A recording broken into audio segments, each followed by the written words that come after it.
আসসালামু আলাইকুম। সংবাদে আপনাদের সবাইকে স্বাগতম জানাচ্ছি আমি নুসরাত। শুরুতেই সংবাদ শিরোনাম।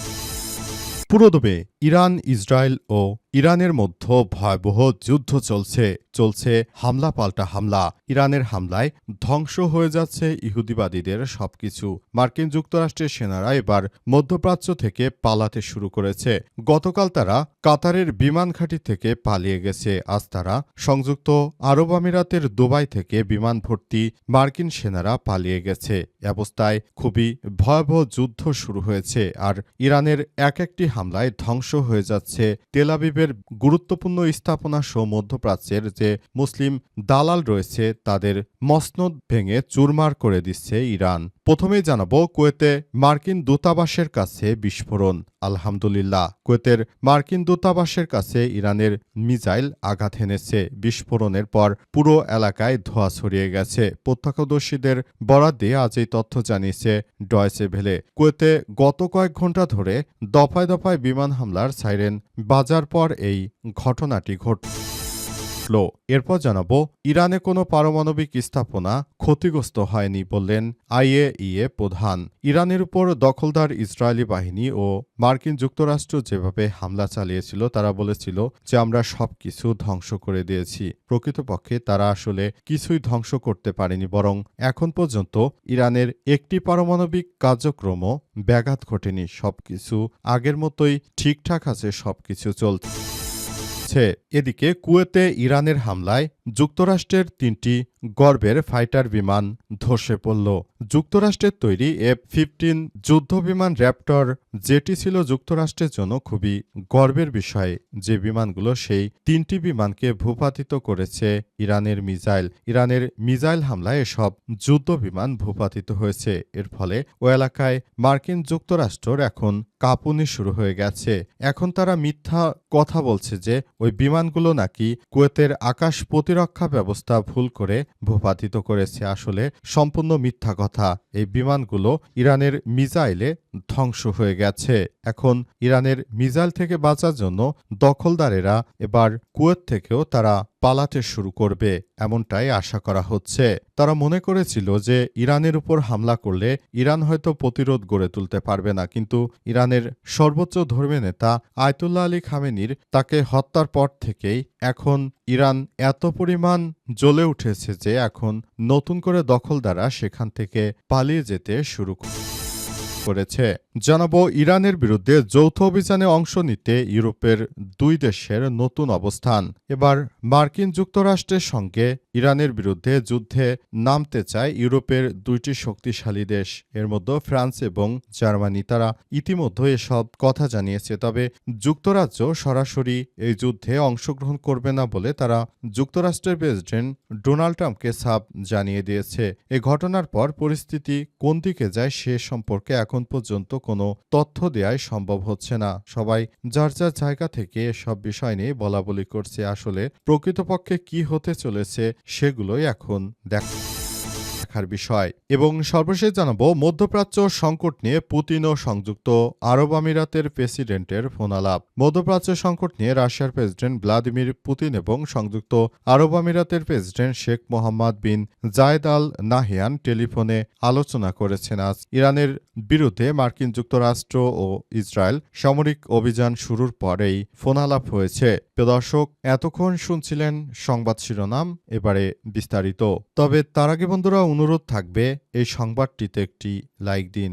এই চ্যানেলে আপনি নতুন হয়ে থাকলে আমাদের সংবাদটি দেখতে দেখতে চ্যানেলটি সাবস্ক্রাইব করে রাখুন। কমেন্ট করে বন্ধুরা আপনার মূল্যবান মতামত জানিয়ে দিন আপনি বিশ্বের কোন দেশ থেকে বা বাংলাদেশের কোন স্থান থেকে আমাদের সংবাদটি দেখছেন এবং শুনছেন। আর বন্ধুরা এই সংবাদটি আপনার সোশ্যাল মিডিয়া ফেসবুকে শেয়ার করে বন্ধুদেরও দেখার সুযোগ করে দিন। ইরান, ইসরায়েল ও যুক্তরাষ্ট্রের মধ্যে আপনি কি ইরানকে সমর্থন করেন নাকি ইসরায়েল বা যুক্তরাষ্ট্রকে সমর্থন করেন?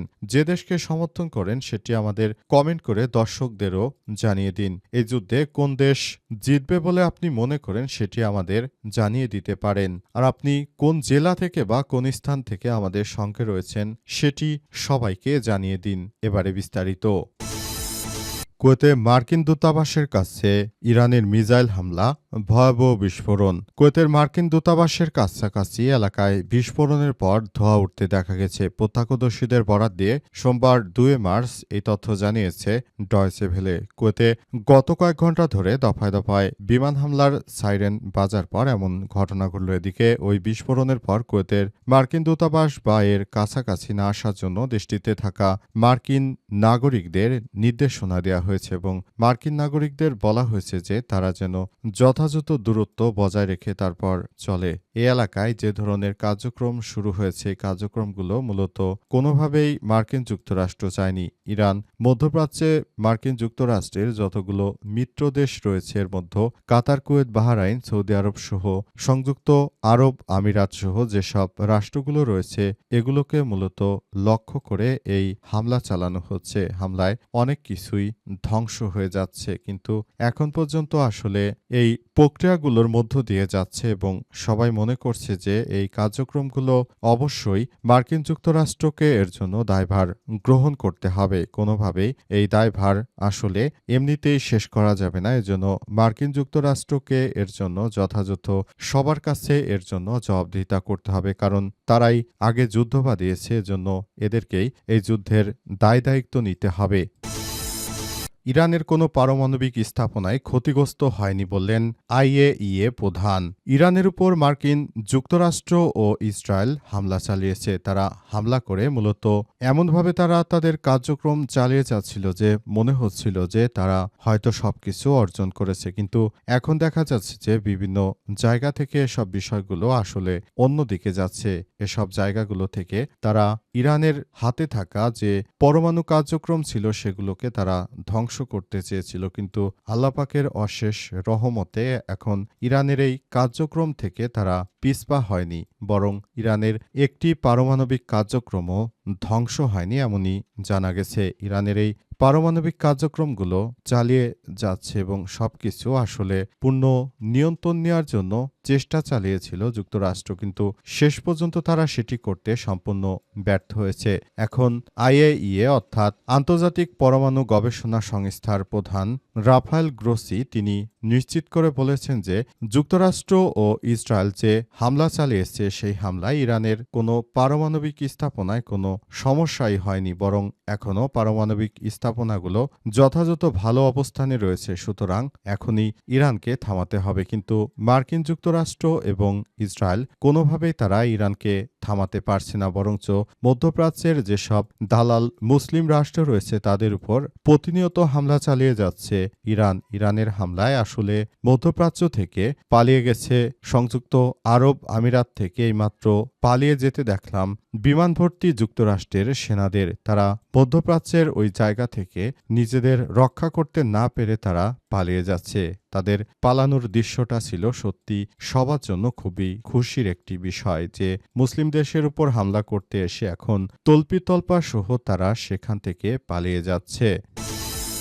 কুয়েতে ভুলবশত ৩টি F-15 যুদ্ধবিমান ভূপাতিত করেছে মার্কিন কেন্দ্রীয় কমান্ড। কুয়েতে বিধ্বস্ত হওয়া মার্কিন যুদ্ধবিমানগুলো নাকি নিজেরাই ভূপাতিত করেছে বলে এমন উদ্ভট দাবি করেছে যুক্তরাষ্ট্র। তবে ইরানের পক্ষ থেকে জানানো হয়েছে যে ইরানের ক্ষেপণাস্ত্র হামলায় মূলত এই বিমানগুলো ভূপাতিত হয়েছে। ইরানের পক্ষ থেকে যে মিসাইলগুলো হামলা চালানো হচ্ছে সেই মিসাইলের হামলায় মূলত এই বিমানগুলো সেখানে ভূপাতিত হওয়ার ঘটনা ঘটেছে এমন তথ্যই ইরানের পক্ষ থেকে জানানো হয়েছে। তবে বিষয়গুলো মার্কিন যুক্তরাষ্ট্র কোন দিকে নিবে এবং কিভাবে কি হবে সেসব বিষয়গুলো জানার জন্যই মূলত এই প্রক্রিয়াটি হতে থাকে বলে এমনটাই জানা গেছে। নতুন করে এই ধরনের হামলায় মূলত মার্কিন যুক্তরাষ্ট্র তাদের শক্তি সামর্থ্য অনেক অংশেই কমে গেছে এবং এই হামলা থেকে এসব কিছুই প্রমাণিত হচ্ছে। এছাড়াও মধ্যপ্রাচ্যের বিভিন্ন রাষ্ট্র থেকে এখন মার্কিন যুক্তরাষ্ট্রের সেনাগুলো পালিয়ে যাচ্ছে। যুক্তরাষ্ট্রের পক্ষ থেকে যতই দাবি করা হোক না কেন প্রকৃতপক্ষে আসলে তারা এখন পর্যন্ত কোনো কিছুই করতে পারেনি। এমনভাবেই আসলে ইরান তাদের কার্যক্রম চালিয়ে যাচ্ছে। নতুন করে ইরানের বিরুদ্ধে যুদ্ধে অংশগ্রহণ করতে চায় ইউরোপের দুইটি দেশ, এর মধ্যে ফ্রান্স এবং জার্মানি। তারা যুক্তরাষ্ট্রকে জানিয়েছে যে মধ্যপ্রাচ্যে মিত্রদেরকে সক্রিয় রাখতে তারা নতুন করে এবার ইরানের বিরুদ্ধে যুদ্ধ করতে চায়। তবে কবে যুদ্ধ করবে? এমনিতেই মধ্যপ্রাচ্য থেকে যুক্তরাষ্ট্রে যেসব সৈন্য ছিল তারা সেখান থেকে পালিয়ে যেতে শুরু করেছে। ইতিমধ্যেই এসব সেনারা আসলে মধ্যপ্রাচ্যের ওই সব দেশ থেকে পালিয়ে যাবার ফলে নতুন করে আবারও বড় ধরনের সমস্যার সৃষ্টি হয়েছে। এই সমস্যাগুলো মোকাবেলা করার জন্য এখন থেকে সবাইকে আরও বেশি সক্রিয় ভূমিকা পালন করতে হবে, এমনটাই জানানো হয়েছে। এসব প্রযুক্তির মধ্য দিয়ে আসলে সবাইকে এখন থেকেই নতুন করে আরও বেশি সক্রিয় বিভিন্ন কাজকর্মের সঙ্গে যুক্ত থাকতে হবে। মার্কিন যুক্তরাষ্ট্র যেভাবে ইরানকে হেলায় ফেলায় ভাসিয়ে দিতে চেয়েছিল, কিন্তু প্রকৃতপক্ষে এখন ইরান অনেক বেশি শক্তিশালী আকার ধারণ করেছে। সে বিষয়গুলো আসলে তাদের জন্য এখন নতুন করে বড় ধরনের সংকট তৈরি করেছে এবং এই সংকটগুলো আসলে কিভাবে মোকাবেলা করবে সেটি নিয়ে তারা নানাভাবে সমস্যার মুখে জর্জরিত হয়ে পড়েছে। এখান থেকে বেরিয়ে আসার জন্য মার্কিন যুক্তরাষ্ট্রকে বড় ধরনের কৌশল অবলম্বন করতে হতে পারে। ইতিমধ্যেই তারা এসব কৌশল এখানে প্রয়োগ করতে সম্পূর্ণ ব্যর্থ হয়েছে। তাই নতুন করে তাদের উপর এক মানবিক বিপর্যয় নেমে এসেছে।